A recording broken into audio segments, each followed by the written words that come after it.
दोस्तों आप सभी को मेरा राम राम। तो आपको स्वागत है मेरे चैनल में और एक नए क्वेश्चन के साथ। तो आज का हमारा क्वेश्चन है क्लास 10 के लिए, जो कि प्रश्नावली 1.2 का है। तो हम पहला क्वेश्चन है दोस्तों, सिद्ध कीजिए कि √5 एक अपरिमेय संख्या है। तो दोस्तों पहले हम जानेंगे कि अपरिमेय संख्या क्या है। तो अपरिमेय संख्या वह संख्या है जिसका जिसका हर और अंश p/q के रूप में नहीं लिखा जा सकता है। तो हम इसको सॉल्यूशन करेंगे।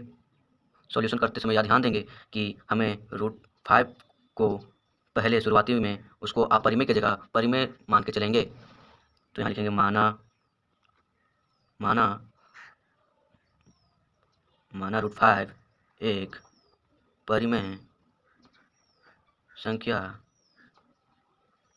है। हमने क्या माना दोस्तों? माना कि √5 एक परिमेय संख्या है। तो अब परिमेय संख्या है तो परिमेय संख्या का क्या क्या कंडीशन होता है वो हम लिखेंगे।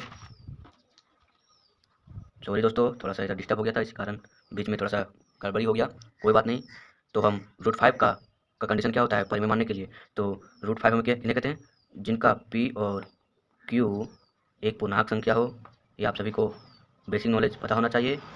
परिमेय संख्या किसे कहते हैं? जिसका p और q एक पूर्णांक संख्या हो और q equal not zero, q कभी जीरो के बराबर नहीं होता है। और इनका एचसीएफ p और q का इक्वल टू 1, इनका एचसीएफ जो होता है वो 1 के बराबर होता है। तो हम लोग क्या माने? √5 एक परिमेय संख्या है। तो √5 इक्वल टू p/q, क्योंकि परिमेय संख्या है तो √5 इक्वल टू p/q। तो हम इनको इस तरह भी लिख सकते हैं, यहाँ कुछ नहीं तो एक है, क्रॉस मल्टीप्लाई कर देते हैं, p इक्वल टू √5q। सही है दोस्तों, यहाँ तक पूरा क्लियर। तो अब हम लोग नेक्स्ट स्टेप में बढ़ते हैं। तो हम लोग को नेक्स्ट स्टेप में यह बढ़ना है कि दोनों तरफ वर्ग करने पर हमने क्या माना? दूसरा स्टेप में दोनों तरफ वर्ग करने पर। तो हम दोनों तरफ वर्ग कर देते हैं, p इक्वल टू स्क्वायर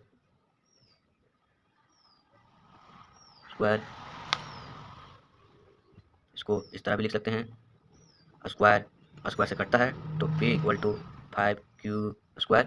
यहाँ तक समझ आ गया? यहाँ तक कोई दिक्कत नहीं होगी, ऐसा है।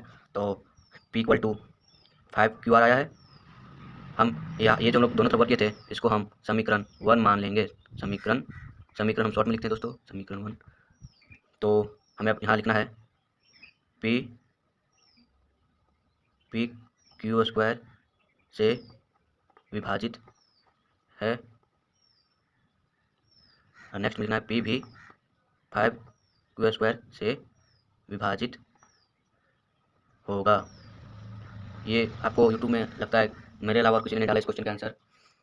तो हम लोग फर्स्ट स्टेप में क्या करना है, मान लेंगे क्या √5 एक परिमेय संख्या है, उसका परिमेय संख्या के अकॉर्डिंग चलेंगे, फिर उसको दोनों तरफ वर्क कर देंगे। उसके बाद वर्क करने पर ये वर्क कर दिए, फिर इसको रूट से कटता है तो p इक्वल टू 5q² तो p/q² से विभाजित होगा और p भी 5q² से विभाजित होगा। तो अब हम लोग नेक्स्ट स्टेप में बढ़ते हैं। तो नेक्स्ट स्टेप में हम लोग क्या करना है, हम लोग को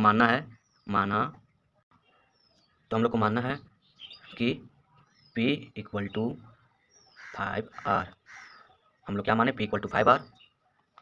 तो अब करेंगे क्या कि दोनों तरफ वर्ग करने पर, दोनों तरफ वर्ग करेंगे तो p² इक्वल टू 5²। तो इसको हम ऐसे भी लिख सकते हैं, p इक्वल टू यहाँ हो जाएगा 25r²। इतना समझ में आ गया दोस्तों? अब क्या करना है तो आगे हम बताते हैं। तो अब आगे करना है हम लोग को, देखिए हम लोग यहाँ जो p है, हम लोग समीकरण 1 में क्या माने? समीकरण 1 है ना, समीकरण में p² इक्वल टू √5q²। तो हम लोग इसको ऐसे लिख सकते हैं, p के बदले √5q²। बोले हमारा रूट तो कट चुका है, स्क्वायर से स्क्वायर कटेगा। यहाँ देखिए कट गया था। समीकरण 1 सॉरी इसको समीकरण 1 नहीं मानना है, समीकरण 1 इसको मानना है। तो हमारे यहाँ √5² इक्वल टू 5²। तो हमारा ये एक बार में, ये 5 बार में, क्रॉस मल्टीप्लाई आप सबको आसान आता होगा। तो q² इक्वल टू 5r²। तो हम ये कैसे आया, यहाँ लिख देंगे समीकरण 1 के क्या, समीकरण 1 के यहाँ जो लिख देंगे अकॉर्डिंग जाएगा, आप लोग लिख दीजिएगा। तो बढ़ते भी नेक्स्ट स्टेप में।